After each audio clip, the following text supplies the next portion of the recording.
నిన్న fresh travels, ఇవాళ smart bus travels. పేర్లు ఎంత ఫ్రెష్గా కనిపిస్తున్నా వీటి వేగం మాత్రం మనుషుల ప్రాణాలని హరించేస్తున్నాయి. తెలుగు రాష్ట్రాల్లో రహదారులు నెత్తురోడుతున్నాయి. నిన్న సూర్యాపేట జిల్లాలో జరిగిన ఘోర రోడ్డు ప్రమాదంలో 6 మృతి చెందిన ఘటన మరవక ముందే పల్నాడు జిల్లాలో మరో విషాదకర ప్రమాదం చోటు చేసుకుంది. చిలకలూరిపేట సమీపంలో జాతీయ రహదారిపై ఓ ప్రైవేట్ ట్రావెల్స్ బస్సు ఆటోను ఢీకొట్టడంతో ఏడుగురు ప్రాణాలు కోల్పోయారు. విజయవాడ నుంచి బెంగళూరు వెళ్తున్న intercity private travels bus Kondamanjuluru నుంచి వేలూరు వైపు వెళ్తున్న ఆటోను ఢీకొట్టింది. రోడ్డు ఒకవైపు నుంచి మరోవైపు క్రాస్ చేస్తున్న సమయంలో అతి వేగంగా వచ్చిన బస్సు ఆటోని ఢీకొనింది.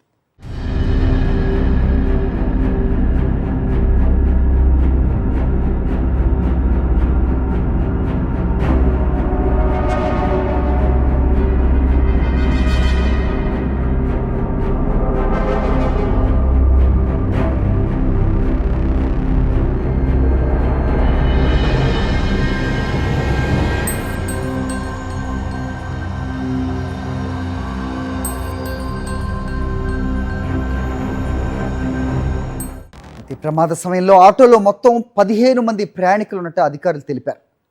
బస్సు ఢీ కొట్టడంతో ఆటోలో ప్రయాణిస్తున్న 4 అక్కడికక్కడే స్పాట్లోనే చనిపోగా మరో 3 హాస్పిటల్కి తరలిస్తుండగా చనిపోయారు.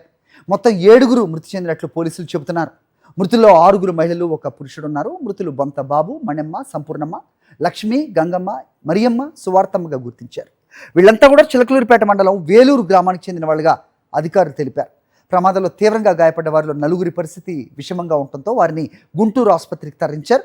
మరో 2 సమీపంలోని ప్రైవేట్ హాస్పిటల్కి తరలించి చికిత్స అందిస్తున్నారు. ఘటనపై పోలీసులు కేసు నమోదు చేసి దర్యాప్తు చేస్తున్నారు.